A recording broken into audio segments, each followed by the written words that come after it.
Thank you so much for showing up. We are going to continue. This is our Freedom Friday series where we talk to an agent who has made the jump to starting an independent agency. And so I'm super excited that today we've got David joining us. So I'm really excited to chat with David. And David, I'll turn the time over to you before we dive into questions. If you want to give everybody a quick background on your agency, where you're from, and what you do. Sure. So agency operates under the name Chicago Insurance Collective, and we are based in Chicagoland. We do a lot of personal lines as well as commercial. We've been moving into working with a lot of medical facilities. So we've expanded into Arizona and Texas, Indiana, Michigan. We are excited to be growing in that area. Awesome. Okay, fantastic. Yeah, so they run a really tight ship there at Chicago Insurance Collective, and I'm excited to get into it and talk about, again, that journey. So going back even before you started the independent agency, maybe even before you became an agency owner, just in general, how did you get into the insurance industry? So my mom worked at Allstate in the claims department for 30 years. My dad also started with Allstate. And so for a long, long time, my mom was pushing me into the agency side, and never took it seriously. And then I started getting the recruiting stuff. So I started doing all those interviews, eventually got recruited by one of the captives, and it seemed like something that was too good to be true. I couldn't pass it up, so I went that route for a while. That's awesome. Am I allowed to ask, like, what were the details that seemed too good to be true? Like, what did they throw your way, or should we just pass on? No, just like everyone teaches you, when someone speaks in hyperbole and they're speaking in hyperbole, be careful and maybe run. And that's what was sold to me. And I'm like, well, if it's half as good as what they say, I'm going to be great, So just that. Anytime there's hyperbole, I get a little nervous. Yeah, actually, I think that's a good principle. Not just with like any offer, right? Like you talk about.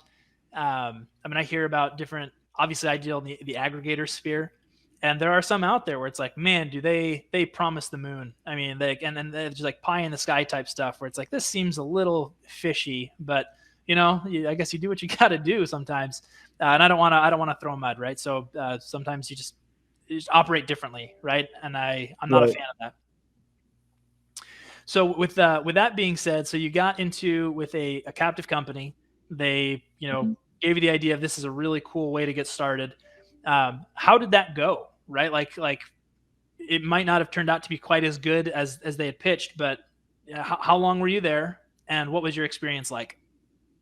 Was there for 3.5 years, and it started out really quickly. I was very hungry, so I did all got licensed very quickly. Um, they had this training that was supposed to take 6 to 12 months. I knocked it out in like 8 days. Whoa. Um, and then I'm hungry, and I was hungry. So I knocked it out in 8 days, and then all of a sudden, and I was told, oh, go find an office space, sign a long lease, get a nice office. So I did that. Immediately went out and signed a 5-year lease on an office, and then I'm sitting there, and I'm like, I don't know what I'm doing. I have no idea how to run an agency. I've never done this. I've done some sales, but I was told, oh, don't worry about it. We're going to help you and everything like that. And it started out really well, as far as I was really hitting the ground running. And then a year in, it just stopped. Rates change. And I understand that's cyclical. I think all these companies are great. Even the one that I was with is a great company, but this stuff's cyclical, right? Yep. So it got a little tough. So if I can ask again, David, so even getting into it, sounds like they kind of threw you into the water and were hoping you could learn how to swim. Your experience before becoming an agency owner, you said your family was with Allstate, right? Did you have any experience Remember, as yeah. I So, had so no experience as an agent at all. not even as a producer at your mom's office. It was just you got the recruiting pitch and you went for it. She was in claims. She was in claims Oh, at their headquarters in right outside Chicago, actually. She's in Charlotte now. got So, it. but yeah, Holy cow. All right. So she was in claims. You started an agency, and how like did they help? Did they help you learn how to run an agency? Because that is a lot to so tackle. so there was a guy who was there, right? There was a gentleman who was in the office there. Well, you guys know him, but he was in the office there, and he ended up leaving, and he stayed good friends, and he was actually uh, with us for a while, and then he's on to other things right now. But he was super helpful, and when he left my district, um, it went downhill. There was no longer anyone that was uh, had the capacity to be helpful. Got it. Now, did So that happen at the same time that the rate change took place? yes, Oh yeah, man, it just so happened that the timing was right there as well. yeah, it's like a double So whammy, right? You lose a good mentor, a good resource as things tank with your carrier as well. That's rough. mm-hmm. So that was 1 year in, and you said you made it 4 years, right? Is that how long you're with the Yeah, captive? about three and a half. Okay, three and a But I half years. knew, but I knew a year and a half in that it wasn't going to work. Was there? Okay, A year and a half in. so that's when you knew you needed to make a change. You'd been with them for a year. You'd experienced the up, then you experienced the down. So Mm-hmm. was there a point, a specific point when you knew like, yep, this isn't going to work for me. I need to make a change. Yes. I mean, I was in the district office, and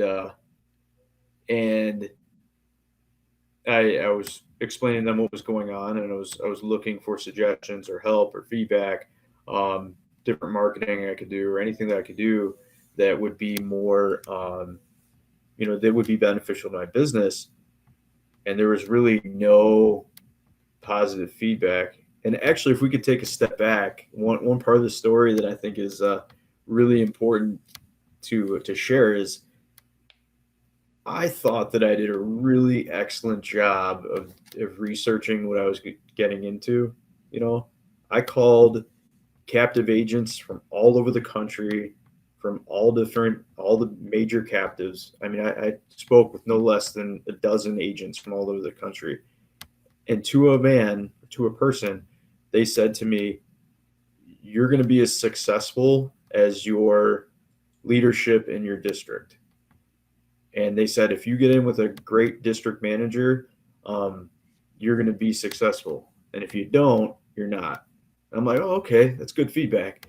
Uh, so all of them said that. And then I ended up not getting the support. And, you know, but yeah, I ended up, apparently I didn't do enough research is what is the take that I have. Yeah. Well, interestingly, I might even say your research might not have been that far off because your experience seemed to be that it was if you work hard and you have a good district manager, you're going to do well. Well, that first year you worked hard, you had a good district manager, and things were going well. And it was the rate change and the manager bailing, or it was like, well, shoot, now things are feeling a little rough. And Right. the experience that you had in the district, right, where you say, I'm struggling, what can I do? I've had experiences in the insurance world when it's like, how do I improve, like Google ads, or how do I improve my marketing strategies, right? And the answers are like generally super vague, right? Where they say, go build your network. And it's like, great. How? What are you doing? Right. Like help me build my network. What do I need to do? And so it's like these answers, which almost become cliche without any actionable advice, they're so frustrating. Where you think I'm like struggling to pay my bills over here, and I really, really would use some help. And getting those responses can be a total downer. All right, so at that point, between about 18 months in, You knew that you needed to make a change. Can you walk us through your, your new process of research now that you perhaps felt I didn't research enough the first time? How did you Right. go about finding the avenue for you to go independent? So luckily, I've done a good job of networking over the years. I've done a good job of making friendships. I have friends in the industry from Chicagoland, New York City, Georgia, Tennessee, New Jersey, um, that are mentors. And so when things got kind of tough, I spent a lot of time speaking with them, and several of them had by that time already left. All of which, by the way, since have left the captive world to a man. All of them, Huh. and and I had you know the one of them sat down with me and he's like, "This is what I've done. This is how successful I've been. You should look into it." And so I did. Got it. So how many, like, were there different avenues? Like, because obviously, it, spoiler alert, David ended up working with Firefly. But did you look at a bunch of different aggregators? Did you look at a bunch of different avenues while you were doing your research? We did. We we sat down with, or I did personally, reached out to a bunch, had conversations that went pretty far with about seven of them, sat down with three, and then had extensive phone conversations with Fritz. So Yeah, so I ended up narrowing it down to four, and and I think that all four would have been good choices. I really do. Um, but I had a lot of conversations with Fritz specifically that had nothing to do with insurance, that had nothing to do with Firefly, that had, it just, I had conversations with him when I was walking the dog. Um, I just felt comfortable. I know that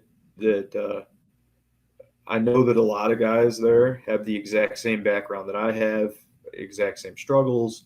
Um, I felt like there were some good mentors over there they know exactly what I'm talking about and what I've been through. So that's why I ended up going with Firefly. okay, very cool. And if I may ask, still kind of in the research phase, do you remember, because it's been, how long has it been? Three years now that since the Chicago Insurance Collective was started. Do you remember I think, what were yeah. what were some of you yeah what were some of your concerns as you were going independent and researching those different companies? Do you guys remember either, I guess I'll leave it open at one of two ways you can take this. Were there any big concerns that you remember having, or were there specific things that you were looking for in the company that you were going to work with? I felt that I had gotten to the point where I had done enough research where I thought that it was going to go really well. And my only concern was an exit strategy.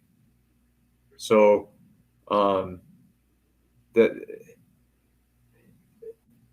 I spoke with enough people to where I really felt comfortable with what I was getting into. It was just navigating the exit strategy that I was concerned about. Got it. And that's an important aspect of the contract to look at, because there are some that are brutal. Like it can be tough, because you were with farmers. Oh gosh, I'm sorry. I didn't know if I was allowed to say that. Yeah, All right. Well, okay. So that's cat's out of the bag. Okay. So you're with farmers. You were there for like 18 months. You essentially built a book of business. And one of the hard things about going independent is going from this book of business. You have income, you're getting some new business, but more importantly, you've got the renewals. How the heck do you break off from that and start an independent agency again, starting scratch? So can you walk us through a little bit? What was your strategy to make that jump? so I knew I couldn't do it alone. So I wanted to find really good, solid business partners. I couldn't personally write any business for a while, um, or at least I couldn't. I wanted to do everything cleanly. I couldn't write business. Um, so I had the unique journey of I actually recruited my um, people that would eventually be my bosses, as opposed to a lot of people start a business and they recruit people to work under them. And I did the polar opposite. I recruited leadership. So, um, so I did that, and then I knew that I was going to have to figure out income for a little bit. So I bartended weddings one night a week, and to help with income a little bit, and I did a little cleaning on the side just to help with income a little bit to start. But I was able to stop doing that pretty quickly, which was nice. But yeah, I recruited leadership. So Randy and Pete, who are our principals of the agency, um, they have a different set of skills than I do. Um, I've been good at building relationships. They're both a lot more thorough than I am. They're both great at record keeping, um, highly intelligent people, and that's the journey that I took. I found business partners that I knew I could work with, that I knew would hold me accountable, and it's been great. Yeah, that's awesome. That's fantastic. So do you remember the onboarding process either with Yes. Randy? Because essentially Randy and Pete, they went first, and then you came So along after. I mean, so you want to talk a little bit about, I mean, what was it like making that transition from captive to independent? actually kind of funny because I was in for all the onboarding, and so I'm sitting there and I'm looking over. So we got Pete on one side on the laptop, got Randy on the other side on the computer, and I'm looking over their shoulders, and it felt like at the time that that it took a little time. It felt like it took a while. However, we have files on all these carriers because Randy and Pete are really good at documenting everything. So when something comes up and we're trying to figure out how to write something, we could literally pull our file that has, the different niches that each carrier has, and like their appetites and what they like and everything. So we have a reference, and I'm not great about always accessing those, but Randy or Pete will be like, well, if you look at their appetite guide, or if you pull their file, like it'll tell you exactly what their stuff is. So these guys are, um, it's amazing how the onboarding is not that challenging because none of these carrier sites are that different. They're all kind of most of them are kind of simple. If you can do one, you can do all of them. But it's weird how much you go back and reference some of the stuff, and you can go back and reference it if you want to. So that's been actually kind of cool. Yeah. No, and agents have loved that, because even when you guys got onboarded, we sent you like the snapshot of each carrier, right? And say like, Yeah. here is the appetite guide, and now we have the agent portal where you log in and it still has all the appetite guides, but now we can just update them all the time. So instead of you having a file, agents can go on and search like dog bites, right, or floods or whatever, and see what carriers are good at them. Which So we yeah, have, but we're kind of our leadership is a little older, so they believe strongly in the files. So we have appetite guides in a file cabinet. Um, and even though we have easy links and we have the Firefly agent portal, these guys will still reference their files, which is hilarious. It's great. yeah. Well, hey, like whatever floats your boat, and as long as they can get the job done, I'm definitely the kind of guy that uses the agency portal. I use technology to do whatever I can. Right. If files still work for them, good on them. Let's see. My next question is, what results have you seen since going independent? If we could talk about close ratios specifically, let's go. Sure. Let's start there. So my close ratio was under 4% before going independent. Under 4%, and that was kind of standard at that time. You know, Yeah. you got to pay for these leads and you got to get these quotes in, and 4% standard, right? That's not the case now. I mean, if we can't write it, there's generally you don't want it, and it's been awesome. I mean, you can the close ratios, like, again, I don't want to speak in hyperbole and I don't want to throw a percentage out there, but it's everything. I mean, you can literally write just about everything, and if you cannot write it, you don't want it. So can I Generally ask, speaking. is it, because I know a lot of captive companies, a lot of times it is like churn and burn, right? You buy a lot of leads and you're doing a lot of quoting. And Mhm. so part of it is the rates can be high, but another part of it is you're essentially calling so many people cold. So do you believe, like, do you buy quotes anymore? Because in my mind I'm thinking, No, well, it's two things, right? First, you have way more companies and you can close way more of the prospects you get in front of, but I have to imagine that it's also a difference in your marketing plan, right? Instead of purchasing leads, you guys are, working networks and stuff. Right? Or is that an yes, incorrect assumption?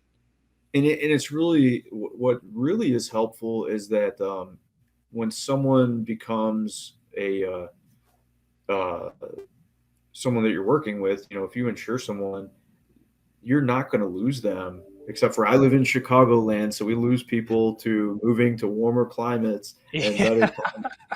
But the attrition is just not there, which is awesome. You're not worried about you know rate increases. When there are rate increases now, that conversation is a lot easier to have.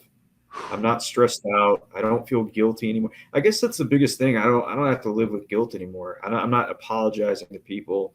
I genuinely I got into this business wanting to help people, and I reached a point where I felt so guilty because I was calling people to apologize all the time. My conversations are not like that anymore. It's Yeah. nice. Yeah, and that's huge. I remember when my dad, who of course we did an interview with him a couple weeks back, he was also a farmer's agent. There was a huge rate increase for farmers in the early 2000s, right? Because they started incorporating like the progressive insurance score, right, instead of just using like the books. And there was this story that's pretty popular in our family where our neighbor from the backyard, I won't say her name, but she came into the office and like had tears in her eyes and was like, "Bill, I'm so sorry, but this guy down the road saved me $700. How can I say no to that?" And the idea of guilt, right? There is that feeling because your clients, they're not really I mean, Farmers is a great brand. The captive companies, they have great brands, but they're working with you, the agent, and so that when you're charging them like a significantly higher premium, it's like, oh, it's because of me. They love me, and there's a little bit in the background. It's like, I wish I could do. Not that you're not doing right by them, right? Because the claims, you're probably worth it on the claims if they're working with you. But there is that little bit in the background thinking, I wish that I could help my neighbor. I wish I could help these other people and Yeah, not just earn the business, but like earn it and keep it forever because I'm going to crush it. And the second thing that it makes me think of, and I'm sorry to monopolize on the conversation here, but you talk about rate increases.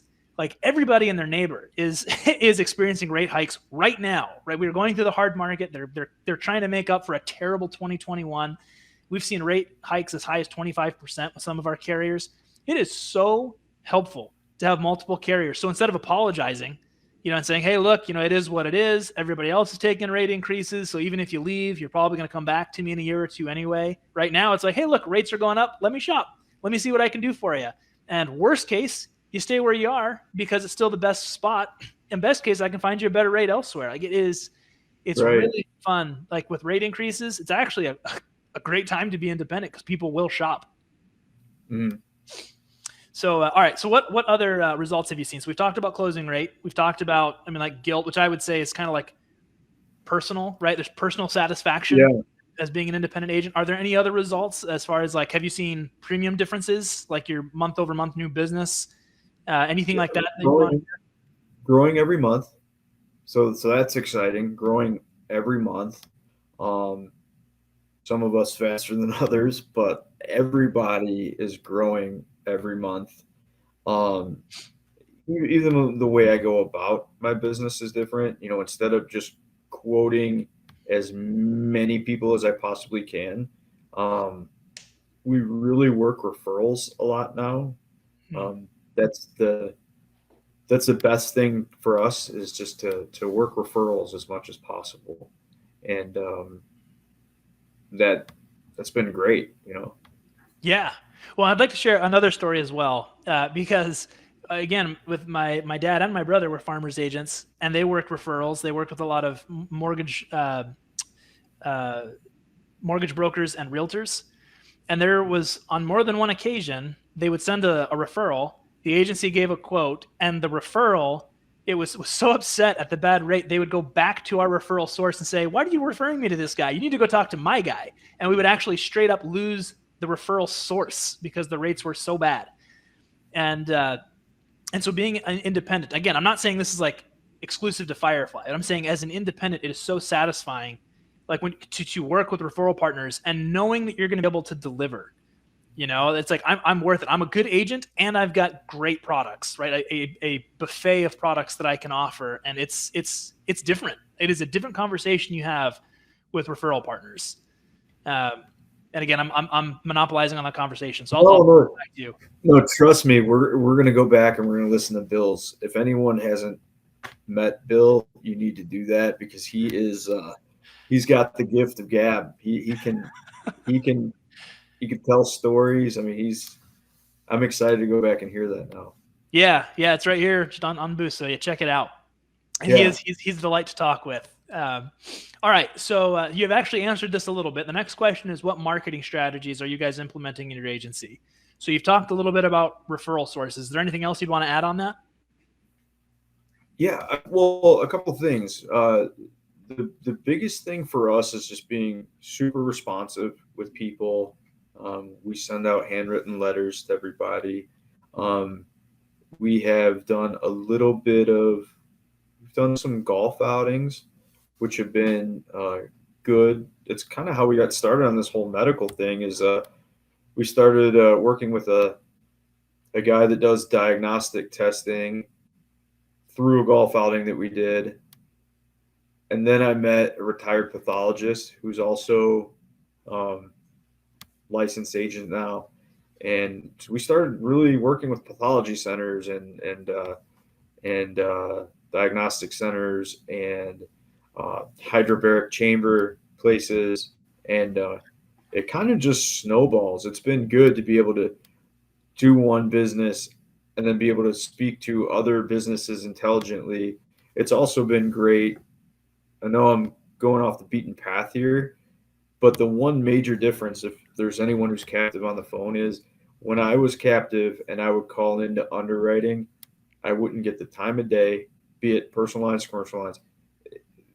They acted like they were doing me a favor. And now when I call all of these carriers that we have, they are graceful. They let me know that what I'm doing is appreciated. I do a lot of we do a lot of commercial, and they will work with you. They'll say, "This is what I need to see to get the rate that you're asking us for, and we need to see XYZ," and they'll spell it out for you. I mean, the underwriters are really great about putting things on a silver platter for you, which is, hey, these are all the things I need to get what you are requesting from us. And it's an experience that I didn't have before, and it's been really awesome. So I would say, when I used to be not as confident telling people what I did for work, now it's a little bit easier to have these conversations because I'm pretty confident in what we can do and what we can provide. Dude, that's awesome. That is like one of the most fun things I've heard, because you've talked about just feeling better, taking care of your clients, the amount of business that you're writing, the referral networks, but even like the idea of confidence. Because I get that, especially like new agents. If you're new and people are like, "What do you do?" and it's like, "I'm an insurance agent." Like a lot of times, like either the eyes glaze over or there's an eye roll, and it's like, "Oh, here it comes." Right? It's going to be like that guy from Groundhog Day. Either asking about life insurance or asking about home and auto. Like this guy's going to pester me, and having the confidence of bringing it up and not feeling like, what's the word? Desperate, right? It's not desperation. Yeah. It's like, no, I'm good at what I do and I love it, And so if you want my help, great. If you don't, no sweat, more excited to learn about people's businesses right now. That's kind of what I get excited about. It's kind of Yeah. fun, When you you guys have know. gotten into some unique niches, I mean, you talk about the bariatric chambers and some of the medical field stuff that you're doing. It's I couldn't hold a candle to what you're doing in those spheres. I mean, I think it's Well, it's awesome. super cool. It's super cool because I thought that they were just working with athletes, right? Because you hear about, like, Kobe Bryant used to use those hyperbaric chambers. A lot of athletes will use them for recovery. So I thought that's what we were getting into. That's not the case. I mean, they do that, but primarily it's for people as they're aging.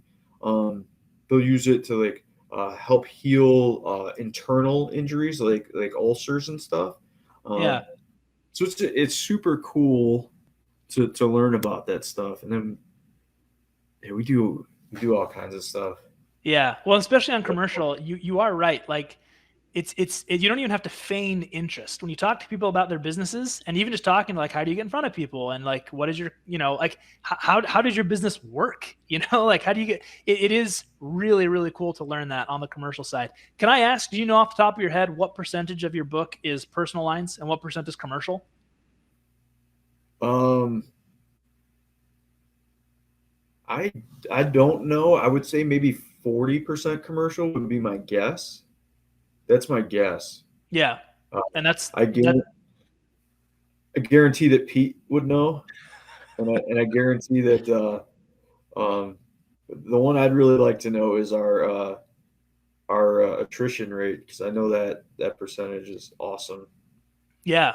Well, hey, you should find out, and then Yeah, you should come back and comment and be like, hey guys, I got the number. Here it is. So let us know that what it stuff's is. an easy link. All those numbers are in easy links, by the way. There's some pretty cool metric stuff in there. Do you use Retention Center? No, I don't believe so. I know that Sam has showed that to Randy. Um, I don't personally know. But my final question to you, David, is there anything that you guys are doing at your agency really, really well that you feel like other agents might be overlooking as they run their agencies, right? Kind of like a tip that you could give to somebody else that you're doing really well. Yeah, and then there's another thing I want to share as well. But the number one thing that we do well is we are responsive to people.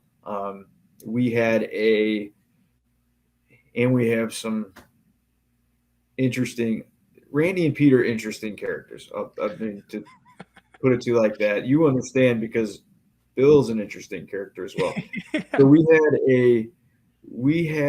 a claim. We had an accident with one of our clients who's, late 80s, still driving, but she had a pretty bad accident. Her car was in the impound lot. They needed stuff out of like her purse or something out of the impound lot. The place was closed, so her son was calling Randy, and Randy's like, "Oh, let me call you. Let me call you." So he called the impound lot and was able to get someone to come open it. And he met the son at the impound lot. Not impound. I'm not using that right. The tow yard. It's a body shop basically. I It's not got an you. impound. Yeah. But he met them there, and not only was he able to get them what they needed, but he was also able to, um, you know, get the people to open the place up, and he was standing there helping them. And I don't know if everyone does that stuff, but just doing little things like that, that's how you get referral business, right? And we're good about that stuff, and we have good relationships with people. I think we get the benefit of the doubt. So I would say, if someone calls you and they need you, try to be responsive, and you know, try not to ever overpromise. If they need something, or if they're wanting you to do something and you know that you can't get to it, or you think you might have a delay, let them know right up front, this is when I'm going to be able to get back to you on that. And we're pretty good about that. That's awesome. And I think you're right. Like responsiveness, and we've even talked about this in some of the other interviews, but it's a small thing, but with a little bit of effort, it goes such a long way. Like, Mm-hmm. because even I call insurance agents with some frequency, and granted my area code a lot of times doesn't match, so they might think I'm a scammer or something, but a lot of times it goes to voicemail, a lot. And it's not uncommon that the people who pick up oftentimes feel like the most successful agents, where it's like they're just on it. Like it really can separate you from everybody else just by being responsive. The second thing that I think really is a real gold nugget is the fact that you guys don't overpromise. Um, like the idea of under promising and over giving is huge at Mm-hmm. Firefly, and I think even across businesses that succeed, like don't paint yourself into a corner. Like you talked about, if somebody calls you need something, if you have to give yourself time, make sure you give yourself the appropriate amount of time. Don't just be like, yeah, I'll get it to you in an hour, thinking that an hour is going to give you enough time, right? If you can't get it back in an hour, give yourself some leeway. Set the expectation appropriately to say, yeah, like I'm swamped right now. I will get it back to you by tomorrow, though. Like tomorrow, I will get it to you by lunch or something like that. To under promise, giving yourself an opportunity to then over deliver on the expectations Right. that you set. There's two quick things that I wanted to share with you guys that have been great for us. Like, one is, we would always, when I was captive, we would get this, email that says, "Hey, here's where our bonuses are. Here's what you need to do to hit your goals, hit your bonus, and all that stuff." And I see this, and we never got any of them, any of us. So now, for the last few years, those things come out, and we participate in those things. There's these every carrier runs their own little programs and stuff like that, and we get them quite often, and we get rewarded like that, and it's kind of cool.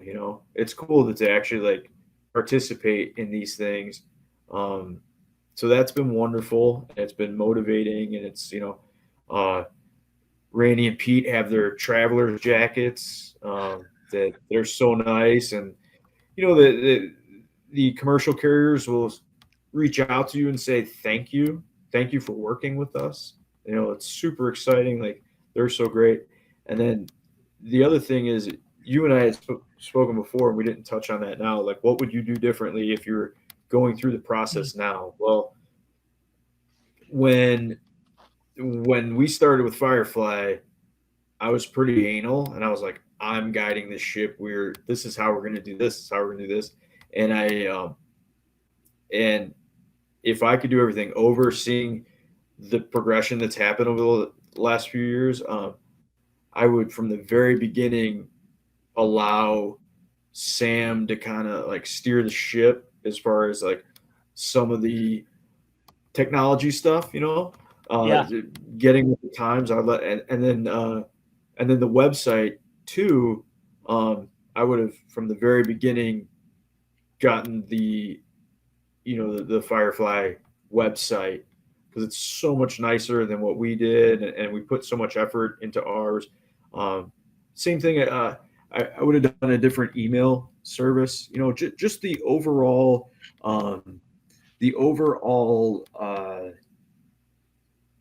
parts of putting a business together that no one actually wants to do. I think now I would encourage anyone who's going to go that route to really just put the ball in your court, figure out what it's going to cost, and just have everything perfect, as opposed to having to go back and try to fix it later. So Yeah. that's Well, what we do. that's very kind. And we do try to have things set up so that it's easy for agents. I don't know if Sam's watching, but if he is, I'm sure he's just giddy with that that review that you gave him. He actually gave a report. This isn't really super relevant to this video per se, but just to kind of tie into what you said, about a week ago, actually, I think it was literally last Friday when we had our meeting, and Sam gave a report on all the stuff that he's doing, not only for you guys, but other agents, to say like their Google reviews. I think he's helped between like 7 or 8 agents. They've gotten like 90 Google reviews that they didn't have before. And then he's been able to segue that into Facebook reviews and then driving leads for people. Like he's a go-getter on that stuff, It's crazy, because that, like, before I couldn't get any help. We couldn't get any help before with how do we grow this business? And now we can't keep up with the help that is being offered and being provided. Some of the stuff that Sam wants to do, we can't service. We don't have the ability to service taking on a whole lot of new business quite yet. We need to hire, and so that's cool. It's cool to have to say no. We don't want to grow faster than we are right now. That's different. Yeah, definitely. Yeah, it is. But and I don't generally talk about. I try not to like pitch Firefly or like pat ourselves on the back too much. But you are right that like most agents reach out to us because they want to learn about carrier appointments, and then once they join, it's like all the extra stuff that we do. Like the modern agent minutes, the websites that we can offer for agents. I think it generally blows them away because we don't even talk about that when agents are researching their options, right? It's kind of like gravy on top. But so I really appreciate the kind words. What was that? I do want to say one thing though, and I don't want to interrupt you, but I am going to do a little sales pitch for you guys in that I wanted to work with you guys because of, conversations I have walking my dog weren't necessarily insurance related. So the experience that we've had has been like, you guys are human beings, you guys are people. I don't feel like we're working with some big company that's not a partner. Like we are truly in a partnership. There is accountability, really great relationships. You guys have never overpromised, which is, great. I think that if anyone speaks in hyperbole, it'd be me because it's never happened on the Firefly side, and it's been really awesome in that regard. Thank you. That seriously is very kind. That's made my Friday. And Friday, it was a great day to begin with, and that just took it to the next level. Thank you, David. That's very kind. I've really enjoyed this live stream, David, and we do appreciate your time. Have a great Easter weekend, and hope you guys all have a really strong finish to your week. Take care.